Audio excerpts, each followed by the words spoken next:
Hello everyone, welcome to lesson 4-3, functions. Just like we've done with the last two lessons in chapter 4, we're going to continue to address the question, how can we model relationships between quantities? And for our vocabulary, we're going to look at function, function table, independent variable, and dependent variable. So let's start with function. What is a function? Well, a function is a relation in which every member of the domain, input value, right, the domain, the numbers along the x-axis, is paired with exactly one member of the range, the output value, as we've been talking. So the range is the vertical value on the y-intercept, or y-axis, sorry. An example of a function is m equals 20n. This is very similar, and I think you can tell already, to our slope-intercept form, where y equals mx plus b if there's a y-intercept, or simply equation of the line is m equals, or y equals mx, right? So this is very similar to that, where we have our input right here and our output, okay? So where m represents the amount of money earned and n represents the number of lawns mowed. In this example, n is the independent variable, this is our input, and m is our dependent variable, our output. M will always change depending on what n is. So what is an independent variable? So what you think it means, and what is a dependent variable? Let's write it. As we said, the independent variable is the variable that can change. You can choose this. In this example, you can choose the amount of lawns that will be mowed, so this can be changed. When this is changed, this will directly affect the dependent variable. So the dependent variable is the variable that is affected when the independent variable changes. So let's practice this concept. For each situation, determine which unknown is dependent variable and which one is the independent variable. Again, determine which unknown is the dependent variable and which one is the independent variable. So let's see, independent variable, the equation, and the dependent variable. Again, independent we choose, dependent is affected directly by what we choose here. So for example, number of downloads. You have the equation equals C equals 0.99 times n. Now 99 seems to be the price, 99 cents per download, right? This represents the total cost, C, for number of music, n, downloaded. And it looks like each song is 99, so we're going to choose the number of songs, n, and when we multiply those two, it'll give us the total cost, right? Let's look at this one, the equation. The equation D equals 4.5h represents the number of miles, D, Amber can run in number of hours, H. Okay, so it looks like she can run 4.5 miles in 1 hour. Okay, so if she continues to run at this rate, how much can she run in 2 hours? Well, you would multiply this value times 2 here, and it would change your dependent variable. So again, your input is your number of hours. How many hours will she run? Depending on the number of hours she runs, she will run 4.5 each hour, and then when we multiply those two, we'll get the total number of miles. Okay, the equation S equals G plus 3 represents the final score of the game S, okay, the total score, after G goals in the final period. Okay, so it looks like we're going to add 3 to the number of goals, and that'll give us our total number. So our input here is G, right? Our input is number of goals. Number of goals. And our output is final score. And now let's talk about our main point. So what is a function? And I'm sure you've seen a function before. To find the value of a function for a certain number, substitute the number for the variable x. So here we have function x equals 15 times x. So fx is read the function of x, or f of x.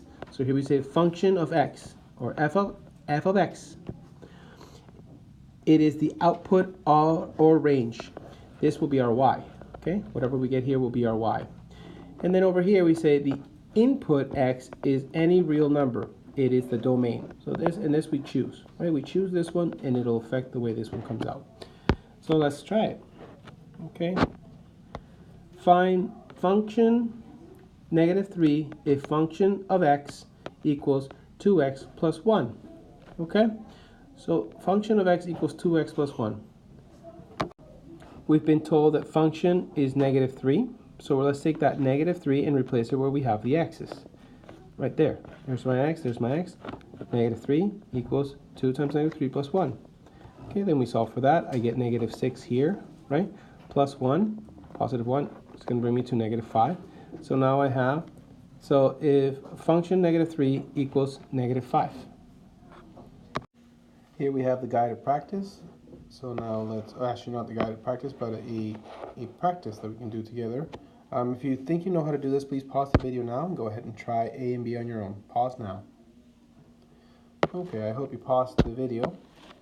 Let's try A, where we have function of 2 if function of x equals x minus 4.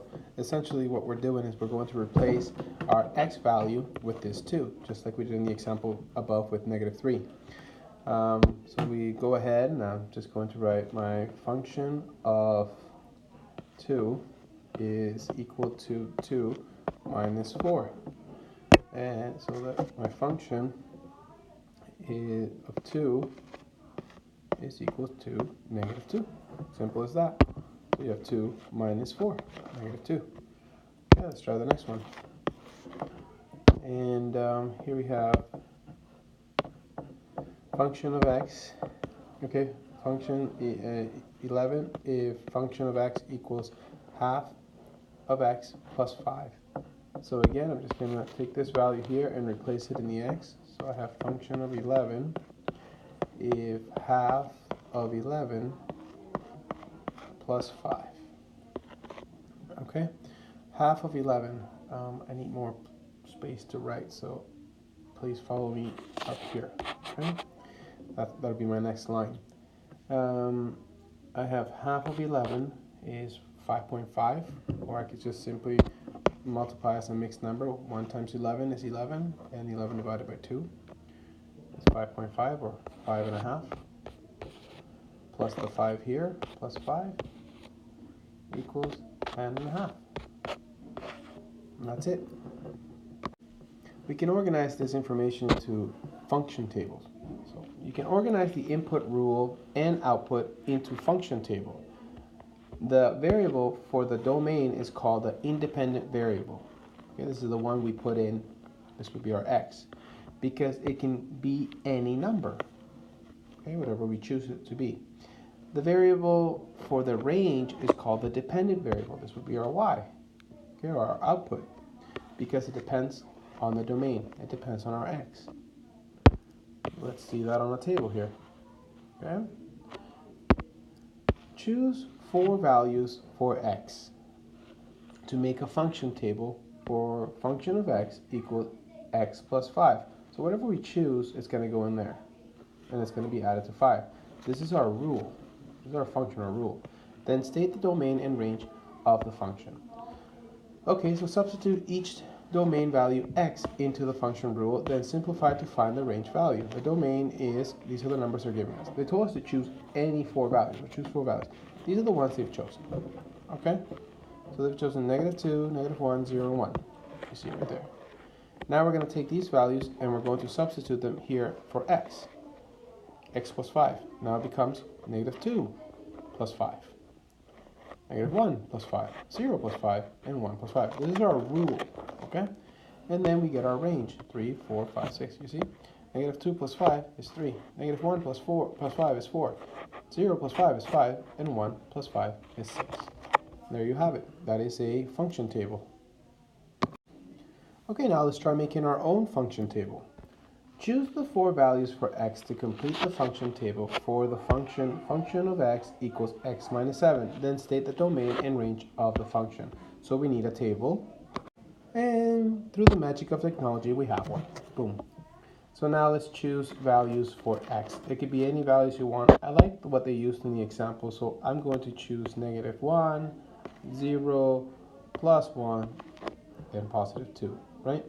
Now I will replace this x right into the x right here with my rule. So I have now negative 1 minus 7, 0 minus 7, 1 minus 7, and 2 minus 7. And now the function of x, or my output, is going to be negative 8, okay, negative 7, negative 6, and negative 5. Right? As I'm solving it, negative 1 and negative 7 is negative 8. 0 minus 7 is negative 7.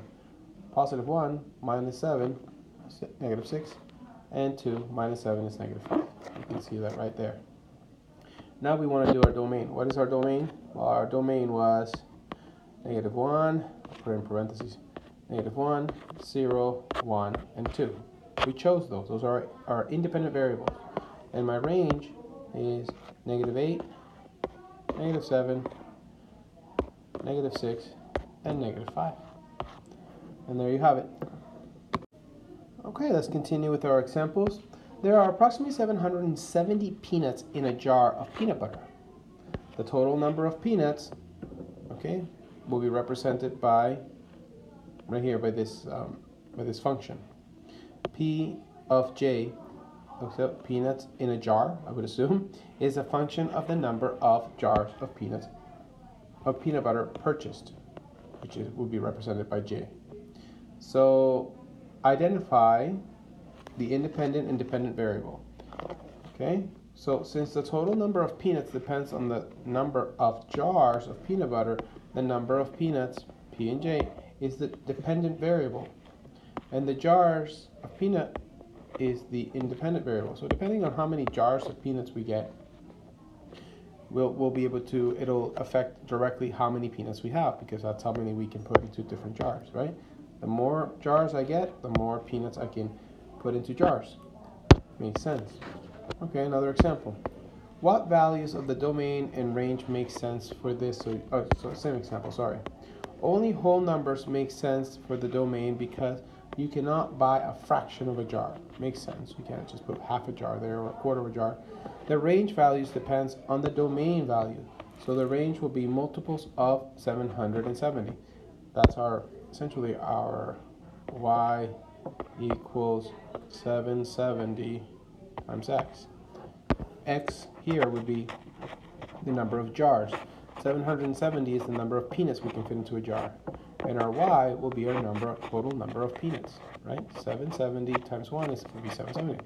770 times 2 jars, okay, would double to 1540, okay, 1540, and so on. Continuing on. Question 5. Write a function to represent the total number of peanuts and determine the number of peanuts in 7 jars of peanut butter.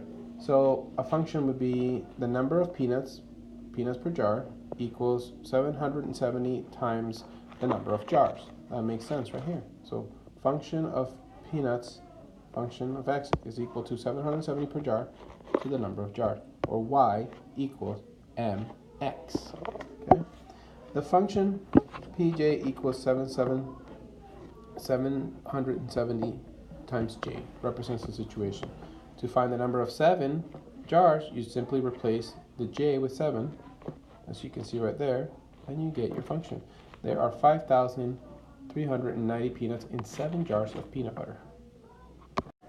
So just to recap, we have the domain, right? The domain is the set of all input values for the independent variable. This means we choose the domain. This is the input value we're going to put. It is independent. It is chosen by us. The value of the independent, the one we chose, variable influences the value of the dependent variable, the output, right? This would be our y.